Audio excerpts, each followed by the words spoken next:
Welcome back to the channel of Truth, Trust and Transparency. Today, I'm battling another one of your YouTube viewer questions. In this particular case, Brian has written on to a video I've posted earlier this week and said, enjoyed watching the videos, subscribed for that goal. What would be some good investment options for rentvestors 28 years old? The numbers are zero investment properties. Rentvesting, that's good. 550K in cash.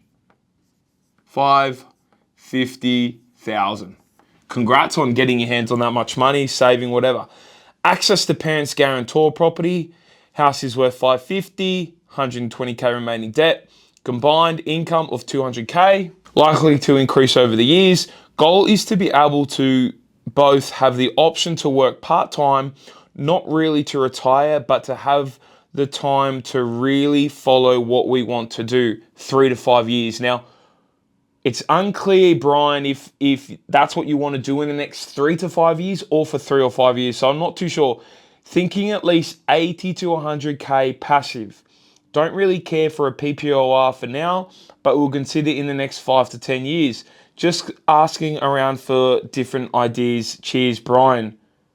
Not sure if this matters, but you're also renting at $500 a week. Per week rent.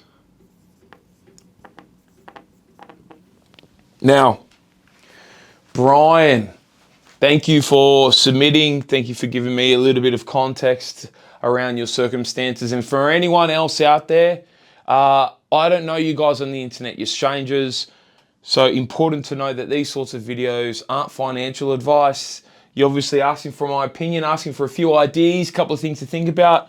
Use it for educational purposes only, then consult people like your mortgage broker and accountant who are licensed to give you the advice of their fields. I don't have an AFSL or anything like that.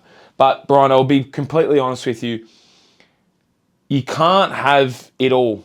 You can't have not started a property portfolio, but then in 3 to 5 years on this 80 to 100 grand in passive income. It doesn't work like that. Property is a bit of a long game.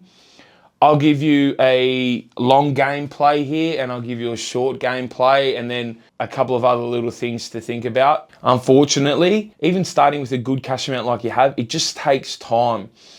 It takes time to accumulate assets to be able to pay down or offset debt, for assets and rents to grow in value. When you first buy property, that's when it's hardest to own. You're locking in the purchase price, which is great. The one thing that keeps increasing is going to be the rent. So over time, even if you're negative a little bit or positive a little bit, over time that rent's going to increase and that gap is going to get larger between what your costs are per year to hold and pay the mortgage repayments on that property and then the rent it brings in. So we need time to play that role unless you're able to rapidly reduce capital by means of large cash injections. For example, bigger deposits. Where you get them from could be your job, your bonus. For me, it's property development. I don't know what you do for work, but if it's only 200K income, you might not have access to that. I was going to say, all right, in 3 years on 550K, how much passive income could I get away with? I'll go short term. Short term. This is like a short-term strategy. So you could do a few things. You could go out there, use the 550K and buy a $1.5 million commercial asset, right? That's gonna bring in a yield of 6 to 7%. 6 to 7%, which is 90 to 100K in income. You're gonna use all of that and go boom, straight into it. Which means you're probably going to have a debt amount, a mortgage of $1 million. $1 million, which is going to cost you, interest rates are coming down, commercial interest rate, very healthy deposit. It might cost you 55K per year. That's all you do. You go out, you buy one property. This is that if you just want this euphorical, set, forget, done very quickly way.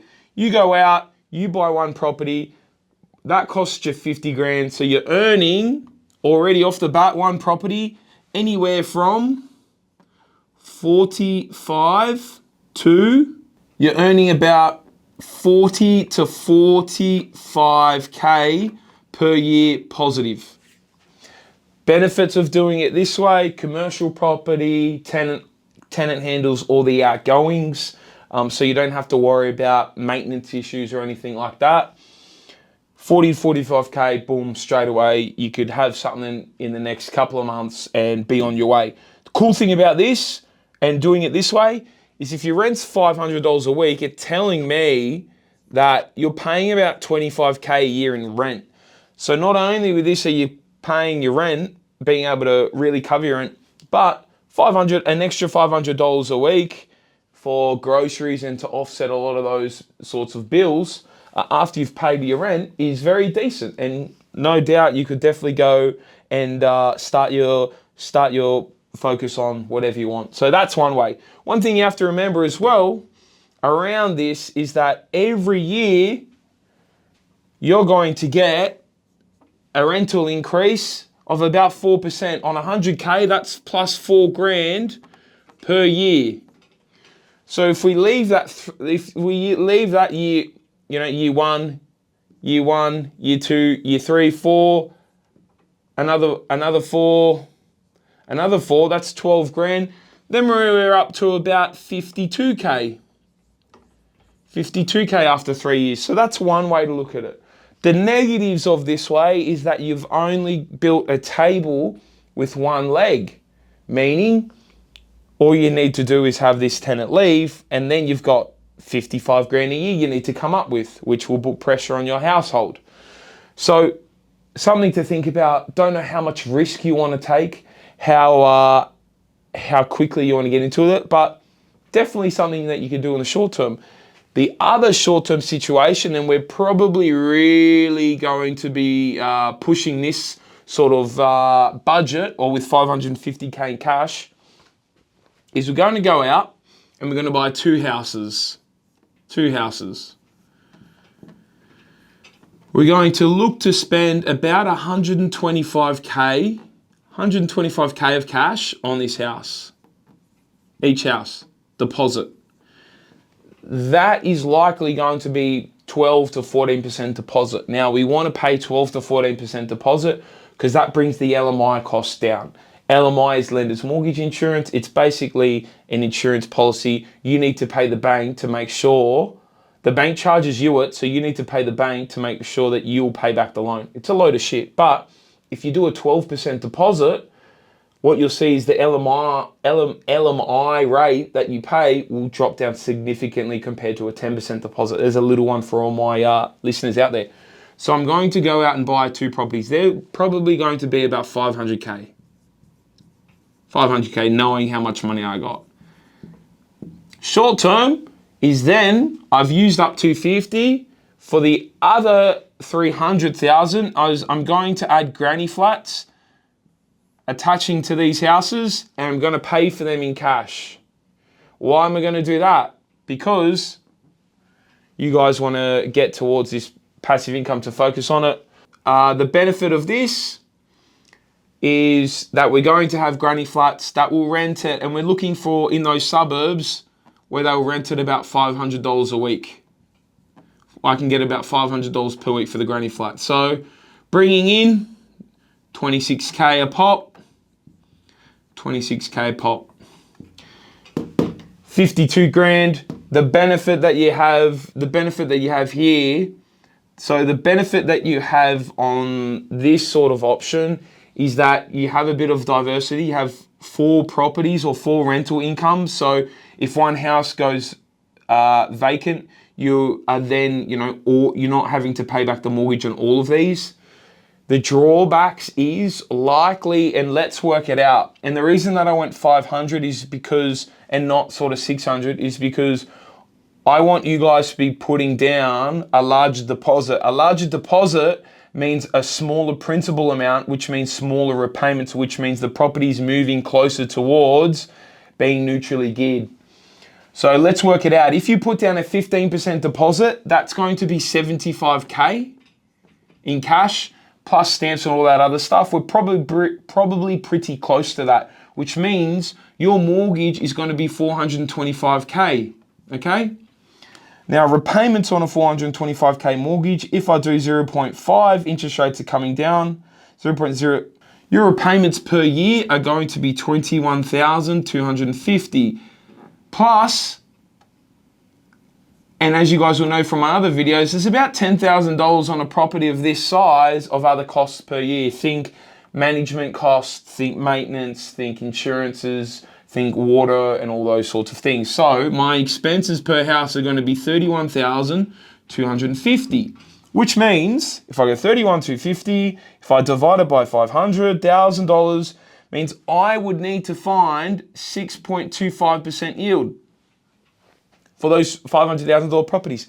It is probably going to be unlikely, but in the case that you can find I'm going to say 5.5% yield. And the reason I'm going to say that is one of our members in our property investment course just bought a property at this price. That will bring in 27,500. So you can do it pretty easily, meaning there's going to be a shortfall of $3,750 in the red per year, negative, which times it by 2 is $7,500. It's going to cost you to hold. We've got 52K per year here. We take away 7,500, meaning we're at about 44,500 this option. So as you can see, we're pretty much on a very similar amount. The benefit that you have here, as I said before, for rental income, you may be able to split those over the market. You then have 4 opportunities to be increasing rent.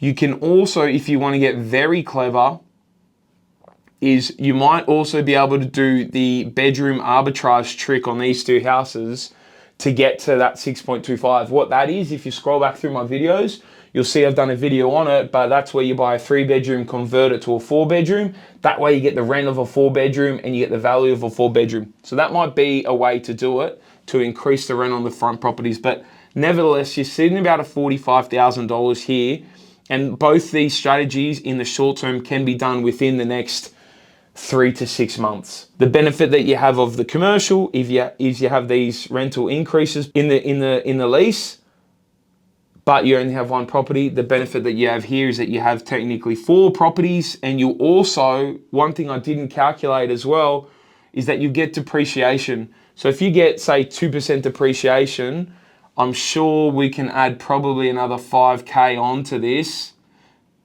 5 to 6K. So that will probably go up to 50K a year on this particular side because these granny flats are brand new. So that's probably one option.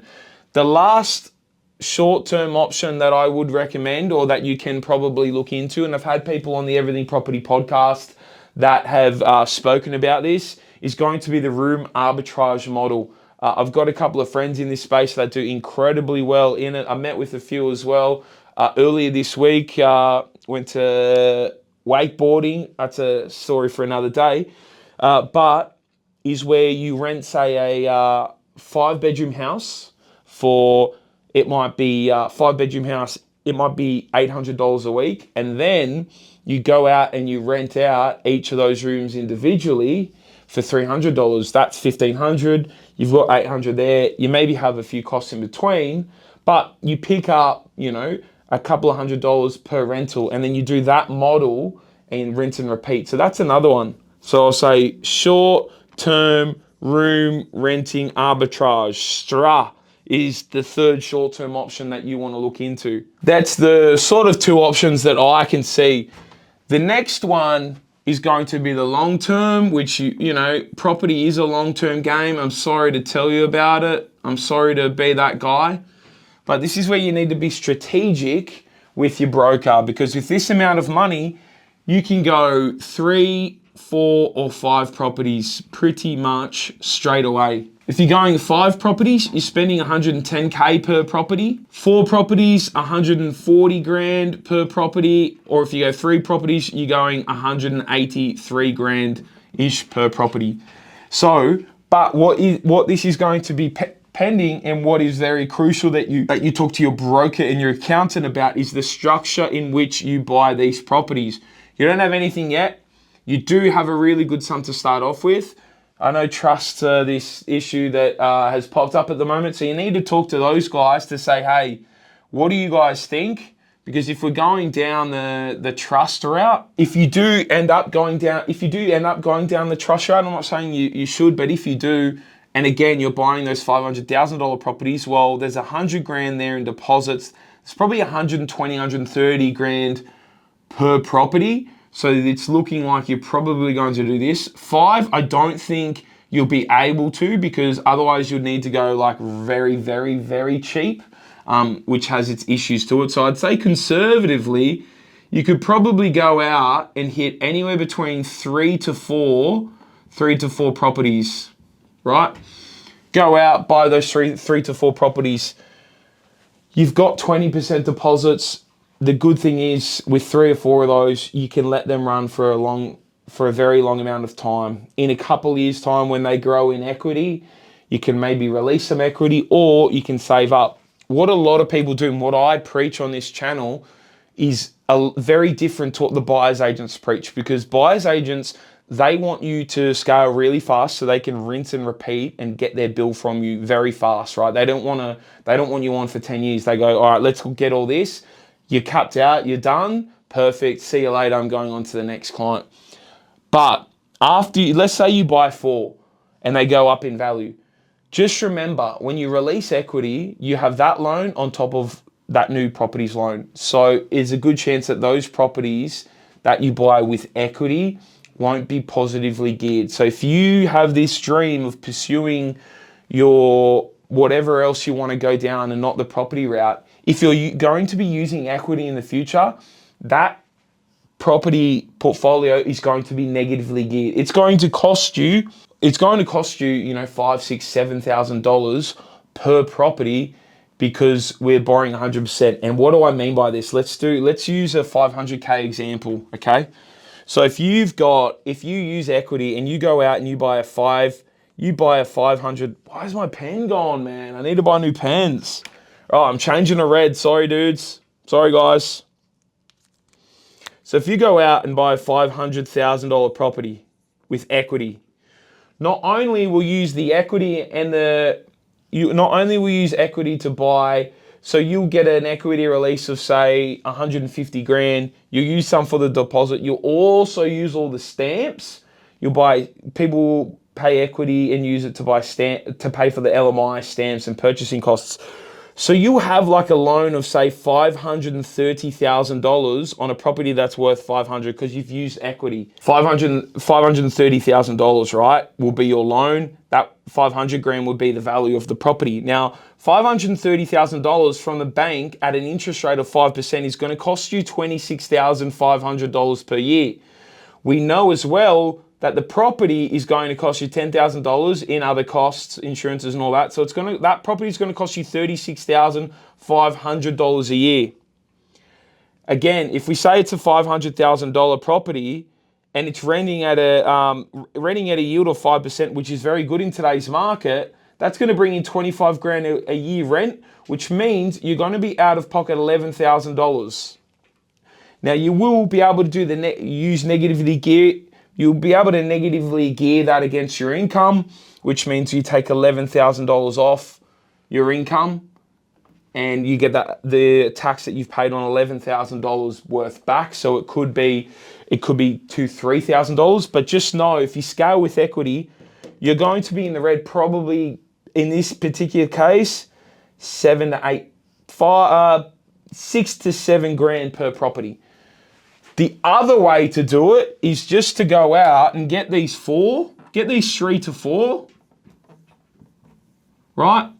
Go on with your life, put a little bit of in the offset attached to these houses, put $5,000 to $10,000 as a bit of a safety net.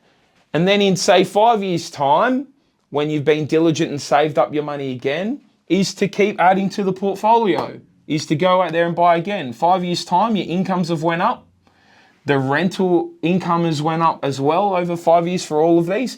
and you can keep adding for it. There's a good chance then, 1, 2, 3, 4, 5 properties, is that when we get 10, 15, 20 years down the line, when you guys want to fully retire, is that we can sell these off, right? Sell them off fully, use the money that we've made to pay off the capital, use the profit to pay off all the loans in these three. And in 15 years time, when these are renting at $1,200 a week, that's going to be about $62K per property. So you're going to have $184,000, for example. And then we're going to take off about 30K, 10K per property of expenses. There's 150 grand. Quite easily. 5 properties. Again, you can go harder.